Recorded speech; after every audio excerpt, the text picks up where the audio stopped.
रोशन अपने घर में सबसे छोटा था। उसके दो बड़े भाई, जिन्होंने माता पिता के देहांत के बाद बड़े शहरों में जाकर अपना व्यापार जमा लिया, माता पिता की जिम्मेदारी रोशन को सौंप दी।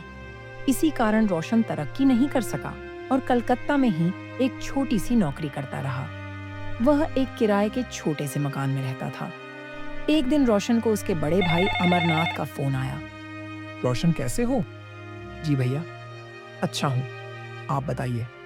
सुनो रोशन, शायद तुम्हें पता नहीं है, पिताजी की दिल्ली में एक पुरानी प्रॉपर्टी थी जिस पर किराएदार ने कब्जा कर रखा है। हम उस प्रॉपर्टी को बेचना चाह रहे हैं। मैं चाहता हूँ तुम वहां जाकर रहो और उसे अपने कब्जे में लो। इससे हम तीनों भाइयों को फायदा होगा। लेकिन भैया, मेरी नौकरी। अरे भाई, दिल्ली में तो तुम्हें इससे भी अच्छी नौकरी मिल जाएगी। जाओ वहां। रोशन अपने दोनों भाई अमरनाथ और श्याम का बहुत आदर करता था। वह उनके कहने पर अपनी पत्नी को लेकर दिल्ली पहुंच जाता है। वह किसी तरह लड़ झगड़ कर किराएदार को निकाल देता है और खुद रहने लगता है। कुछ ही दिनों में उसे नौकरी मिल जाती है। दिल्ली में कलकत्ता से अच्छी सैलरी थी और मकान का किराया भी नहीं देना पड़ता था। रोशन अच्छे से रहने लगता है, लेकिन वह मकान बहुत पुराना था, खंडर हो चुका था। ऐसा लगता था कभी भी गिर जाएगा। कुछ दिन बाद रोशन को उसके मंझले भाई श्याम का फोन आया। छोटे, कैसा है तू? भैया, मैं मजे में हूँ। दिल्ली में अच्छी नौकरी मिल गई है, सब अच्छे से चल रहा है। चल, अच्छा है। हाँ, एक बात तुझे बतानी थी। हम दोनों भाइयों ने 2 अगल मकान कलकत्ता में खरीद लिए हैं। अब हम यहीं रहेंगे, यहीं रहकर कारोबार करेंगे। ये तो बहुत अच्छी खबर दी आपने भैया। मैं तो कब से चाहता था आप दोनों वापस आ जाएं। हाँ, लेकिन अब तू बाहर चला गया। कोई बात नहीं भैया, कम से कम कोई तो है जो अपने शहर में रह रहा है। जब अमरनाथ को इस बात का पता लगा कि उनका भाई रोशन मकान में मजे से रह रहा है, तो उसने श्याम से बात की और दोनों मकान को बेचकर पैसा बनाने की तरकीब सोचने लगे। रोशन इस सबसे बेखबर मजे से रह रहा था, लेकिन उसकी यह खुशी ज्यादा दिन टिक नहीं पाई। एक दिन मकान का कुछ हिस्सा गिर गया, जिसे मरम्मत कराने के लिए रोशन के पास पैसे नहीं थे। अमरनाथ और श्याम को जब यह बात पता लगी, तो दोनों दिल्ली पहुंच गए। रोशन, यहाँ रहना खतरे से खाली नहीं है। मैं बात करता हूँ, हम इसे बेच देते हैं। इससे तो तेरे हिस्से में पैसे आए, उससे कलकत्ता में मकान खरीद लेना। रोशन तैयार हो गया। वैसे वह कलकत्ता में अपने भाइयों के साथ रहना चाहता था। अमरनाथ और श्याम प्रॉपर्टी बेचने के लिए दलालों से मिलने लगे। रोशन इस सब से बेखबर अपनी नौकरी करता रहा। वैसे तो तीनों भाइयों में बहुत प्यार था, लेकिन रोशन बहुत सीधा था। इधर उसके दोनों भाई पैसे के मामले में बहुत चालाक थे। एक दिन उस मकान का सौदा हो गया। रोशन ने भी कागज साइन कर दिए। तीनों प्रॉपर्टी बेचकर कलकत्ता पहुंच गए। वहां पहुंचकर रोशन ने वही पुराना मकान, जो पहले किराए पर था, ले लिया। 2 दिन बाद दोनों भाइयों ने रोशन को बुलाया और कहा, ये ले रोशन, अपने हिस्से के पैसे। यह कहकर अमरनाथ उसे 5 लाख रुपए पकड़ा देते हैं। भैया, ये क्या है? मुझे तो पता लगा था कि मकान 30 लाख का बिका है और मेरे हिस्से में 10 लाख आएंगे। यह सुनकर दोनों भाई सकपका जाते हैं। नहीं छोटे, किसी ने तुझे गलत बताया है। मकान 15 लाख का बिका है। भैया, आप ठीक कह रहे होंगे। एक काम कीजिए, ये पैसे भी आप रख लीजिए। मैं आपकी बहुत इज्जत करता हूँ, लेकिन मुझे लगता है पैसों की जरूरत आपको मुझसे ज्यादा है। यह कहकर रोशन पैसे छोड़कर वापस घर आ जाता है। उसे विश्वास नहीं हो रहा था कि उसके दोनों भाई उसके साथ इतना बड़ा धोखा कर सकते हैं। इधर अमरनाथ की पत्नी जानकी जी ने रोशन के जाने के बाद दोनों को आड़े हाथों लिया। आप लोगों को शर्म आनी चाहिए। अगर उस समय सास ससुर जी की जिम्मेदारी रोशन ने न उठाई होती, तो आप ये लाखों रुपए कमा पाते। वो भी अपने माता पिता को छोड़कर पैसा कमाने जा सकता था। आज आप उसका हिस्सा मार रहे हैं। अपनी पत्नी की बात सुनकर अमरनाथ को बहुत पछतावा होता है। वो बेचारा आप दोनों का इतना आदर करता है कि चुपचाप चला गया, और कोई भाई होता तो आपको कचहरी में घसीटता। भैया, गलती तो हमसे हो गई। वो बेचारा किराए के मकान में रह रहा है और हमारे पास 2 बड़े मकान हैं। 1 महीने तक रोशन से उनकी कोई बातचीत नहीं होती।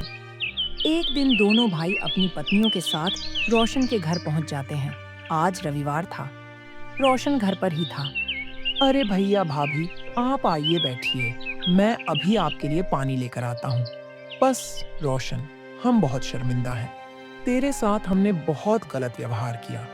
भैया भूल जाइए, हम सब में प्यार बना रहे, बस मुझे कुछ और नहीं चाहिए। ये ले रोशन, अपने मकान के कागज, हमने पूरे पैसे से तेरे लिए मकान खरीद लिया, 30 लाख का। रोशन की आंखों से आंसू बह रहे थे। उसे देखकर अमरनाथ की आंखें भी नम हो गईं। वे उसी दिन रोशन का सामान नए घर में पहुंचा आए और उसकी नौकरी छुड़वाकर उसे अपने व्यापार में शामिल कर लिया। अमर की एक कपड़े की दुकान थी। शहर के सबसे महंगे बाजार में उसकी दुकान पर हमेशा भीड़ लगी रहती थी। उसके पास पैसे की कोई कमी नहीं थी। महंगी गाड़ी, आलीशान बंगला, जिसमें वह अपने परिवार के साथ रहता था। परिवार में उसकी पत्नी रेखा और उसके माता-पिता थे। एक दिन अमर अपनी गाड़ी में पत्नी के साथ घूमने जा रहा था। वह एक हिल स्टेशन पर पहुंच जाता है। होटल में उसका कमरा बुक था। वह काउंटर पर पहुंचता है और उसकी बुकिंग के बारे में पूछता है। अमर काउंटर रजिस्टर में साइन करता है। तभी मैनेजर एक वेटर को बुलाता है। मैनेजर उससे कहता है, साहब का सामान तीसरी मंजिल पर कमरा नंबर 306 में रखाओ। वेटर सामान लेकर आगे आगे चल देता है। अमर और रेखा दोनों उसके पीछे पीछे चल देते हैं। लिफ्ट से होते हुए वे सभी कमरे में पहुंच जाते हैं। कमरे में सामान रखकर जब वेटर वापस जाने लगता है तो अमर उससे कहता है, सुनो, ये लो टिप। अमर 100 रुपए निकालकर वेटर की ओर बढ़ा देता है। लेकिन यह क्या, वेटर पैसे न लेकर वापस जाने लगता है। अमर उसे रोकता है। अमर उससे कहता है, अरे, ये हम अपनी खुशी से दे रहे हैं, रख लो तुम्हारे मैनेजर से, हम कुछ नहीं कहेंगे। वेटर चुपचाप पैसे अपनी जेब में रख लेता है। तभी अमर उसे रोकता है। अमर कहता है, तुम राकेश हो ना? वेटर ने कुछ नहीं बोला। वह चुपचाप वहां से चला गया। तभी रेखा अमर के पास आई और बोली, क्या बात है, आप कुछ परेशान लग रहे हो और वेटर से क्या बात कर रहे थे? अमर ने कहा, रेखा, ये मेरे बचपन का दोस्त था, लेकिन अब मुझे पहचान नहीं रहा है। मैंने तो इसे पहचान लिया है। तुम यहीं रुको, मैं अभी इसके बारे में पता करके आता हूँ।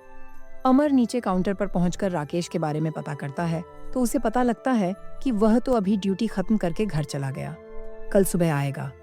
राकेश ने दूसरे वेटरों से उसके घर के बारे में पूछा, लेकिन किसी को उसका घर मालूम नहीं था। अमर अपने कमरे में वापस आ जाता है। रेखा उससे पूछती है तो अमर कहता है, हम दोनों बचपन के दोस्त हैं। राकेश पढ़ने में बहुत तेज था, लेकिन फिर इसके पिता पर बहुत कर्ज हो गया था। इसके पिता अपना घर बेचकर कर्ज चुकाकर अपने परिवार के साथ कहीं चले गए। राकेश ने मेरी बहुत मदद की है। अगर वह नहीं होता तो मैं यहाँ तक नहीं पहुँच पाता। अगले दिन राकेश काम पर नहीं आया। राकेश के घर का पता भी नहीं लग पा रहा था। अमर और रेखा घूमने निकले, लेकिन अमर का मन किसी चीज में नहीं लग रहा था। वह हर समय राकेश के बारे में सोच रहा था। अगले दिन उनका होटल में आखिरी दिन था। होटल छोड़कर अमर ने सामने ही दूसरे होटल में कमरा ले लिया। रेखा के पूछने पर उसने बताया, रेखा, राकेश अपनी गरीबी के कारण मुझसे नहीं मिलना चाह रहा है, इसलिए ही मैंने होटल बदल लिया है। उसे पता होगा कि हम होटल कब छोड़ने वाले हैं। सामने होटल में बालकनी से अमर पहले वाले होटल में नजर रख रहा था। चौथे दिन राकेश काम पर आया। अमर ने उसे देखा और वह तुरंत होटल में पहुंच गया। वहां जाकर उसने राकेश को रोका और पूछा, भाई, मुझसे ऐसी क्या गलती हो गई जो तू मुझसे बचकर भाग रहा है? अचानक अमर को अपने सामने देखकर राकेश सकपका गया। फिर वह संभल कर बोला, ऐसी बात नहीं है भाई, तुम कहाँ और मैं कहाँ, अब तुम्हारा मेरा कहाँ मेल है?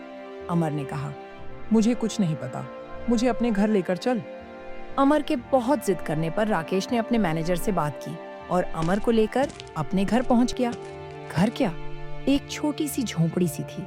उसमें उसकी मम्मी और उसकी पत्नी थी, जो कि फटे हुए कपड़े पहने थीं। पास ही में एक बच्चा खेल रहा था। राकेश को देखकर उसकी पत्नी बोली, अरे, आप आज भी वापस आ गए? क्या वो आपके दोस्त अभी वही हैं जिनसे आप बचने की कोशिश कर रहे थे? अमर पीछे ही खड़ा था। वह बोला, भाभी जी, मैं ही वो दोस्त हूँ जिससे यह बच रहा था। क्या मैं इतना घटिया इंसान हूँ? क्यों माँ जी, अपने भोला बेटे को भूल गई? राकेश की बूढ़ी माँ ने चश्मा लगाकर ध्यान से देखा तो उनकी आंखों से आंसू निकल आए। अरे बेटा, मैं और राकेश तुझे हमेशा याद करते हैं। कभी कभी अखबार में तेरी दुकान का इश्तहार छपता है, उसमें तेरी फोटो देखकर ये तुझे बहुत याद करता है। अमर ने कहा। अरे तुम लोग इतनी परेशानी में हो क्यों भाई? तू मुझसे मिलने क्यों नहीं आया? राकेश ने अपने आंसू पोंछते हुए कहा। भाई मुझे लगा तू मुझ गरीब को पहचानेगा या नहीं। वहां कहीं तूने मेरी बेइज्जती कर दी तो मेरा जीना मुश्किल हो जाएगा। तभी राकेश की पत्नी बोली। भैया, इनकी कोई गलती नहीं है। आप ही देखो हम किस हाल में हैं। ऐसे में तो अपने भी मुंह मोड़ जाते हैं। इन्हें इसी बात का डर था। खैर, आप बैठो, मैं आपके लिए चाय बनाती हूँ। अमर बोला। चल अपना सामान बांध ले, मेरे साथ चल दोनों भाई, मिलकर दुकान चलाएंगे। मेरी 3 दुकानें हैं जो मुझसे नहीं संभल रही हैं। राकेश ने कहा। नहीं भाई, मैं ठीक हूँ। तुझे मैं आज भी याद हूँ, यही बहुत है। अमर ने उसे डांटते हुए कहा। तेरा तो मुझे पता नहीं, लेकिन अपनी माँ और भाभी को मैं इस हाल में नहीं देख सकता। मैं इन्हें ले जा रहा हूँ, तेरा मन हो तो आ जाना।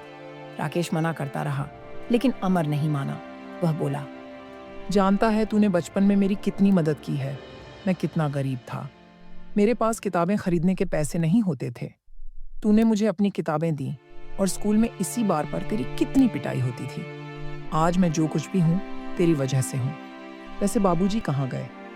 राकेश बोला। भाई वो तो गांव छोड़ने के 6 महीने बाद ही खत्म हो गए। उन्हें लग रहा था उनकी वजह से उनका परिवार मुसीबत में है। तब से हम ऐसे ही गुजर बसर कर रहे हैं।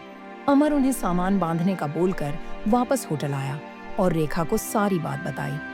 रेखा बहुत खुश हुई। उसका पति अपने दोस्त की मदद कर रहा है। दोनों ने जाकर राकेश का सारा सामान ट्रक में चढ़वाया और उन्हें अपने घर ले आए। वहां दोनों भाइयों की तरह रहने लगे। राकेश अब धीरे धीरे काम सीखने लगा। अमर ने एक दुकान की पूरी जिम्मेदारी राकेश को सौंप दी थी। इस तरह एक दोस्त ने अपने दोस्त का कर्ज चुकाया।